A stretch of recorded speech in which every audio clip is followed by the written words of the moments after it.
believed that in staffs was the sleeping spirit that was of a tree. It was still a tree, it just was a tree that had gone deeply to sleep.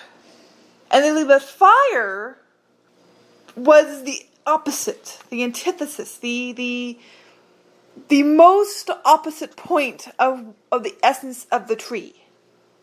And they compared the spirit realm, like the divine and God and all that.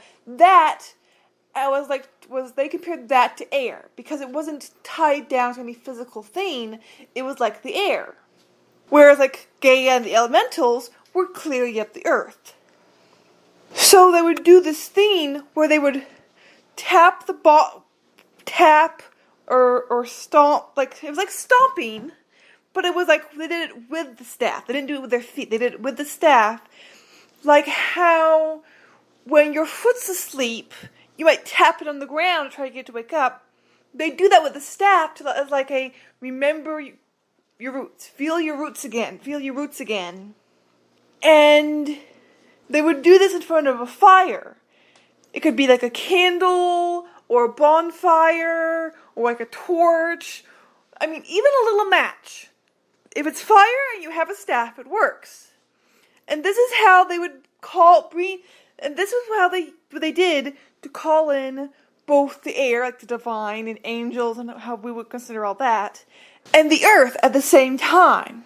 Because it is almost impossible, without using this method, to call in Gaia and someone of the divine or God or an angel at the exact same time. It's nearly impossible to have them both together being channeled. And they would do this. They would have these chants of the divine light ton while they were doing this to help smooth and pave the way for this. And this was a Druidic method. You won't find this in any Druidic carvings or anything like that, because it was not something of that nature. It wasn't something that was like, oh, we have to write this down to remember how to do it. No. It was such a naturally organic process that, as far as they were concerned, it would never be forgotten, because Gaia and the divine still remembered it, so they could just motivate. They could just motivate whoever needed to use this process to just know the process and start doing the process. I will say, do not just start doing this yourself. Do not just start trying to make it happen yourself. It's not that kind of process.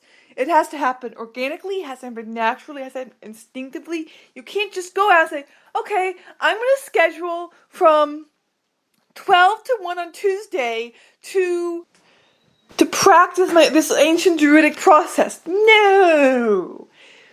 It happens.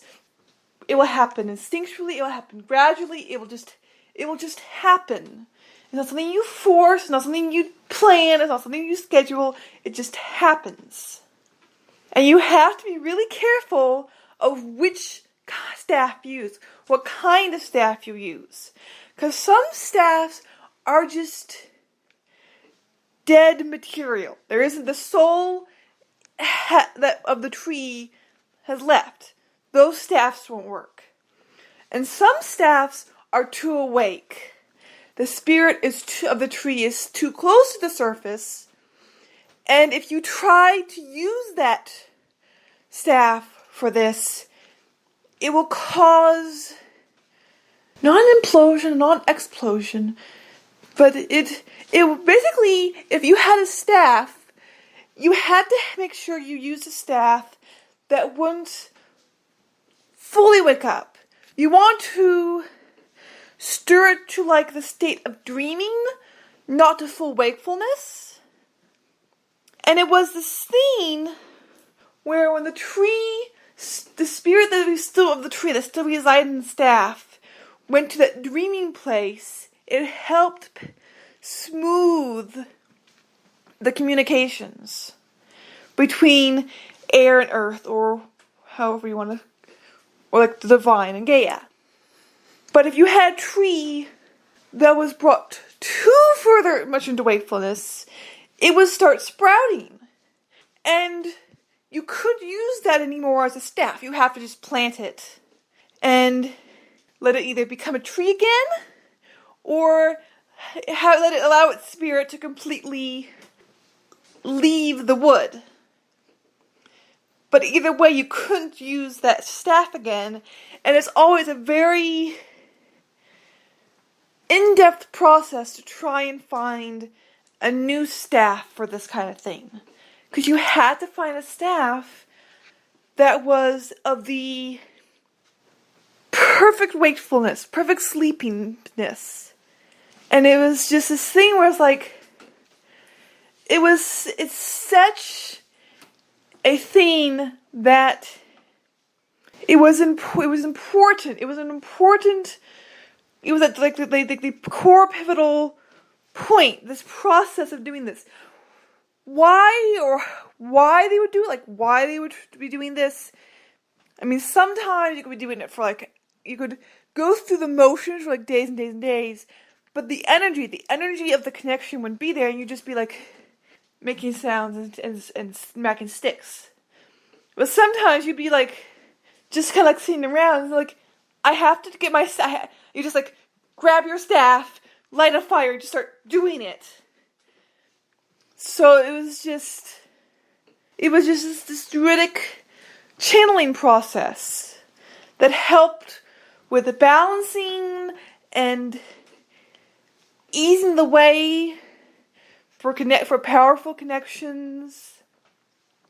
And it's intense, and it's very, very overwhelming, and it can be very draining, but a lot of the Druids liked it because afterwards they felt a sense of peace. They felt a sense of peace of having that fullness. They have like the from the divine, the connection to the divine realm from above, and from the air and from the earth.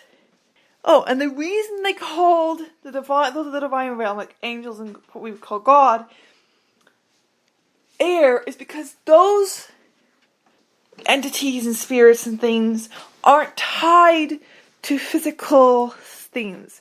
Like how Gaia is tied to the earth and elementals are tied to the earth. Because those other things weren't tied to the earth, they were like the air. And that's why those things were called air. Because, like the air, they weren't tied to like a physical object.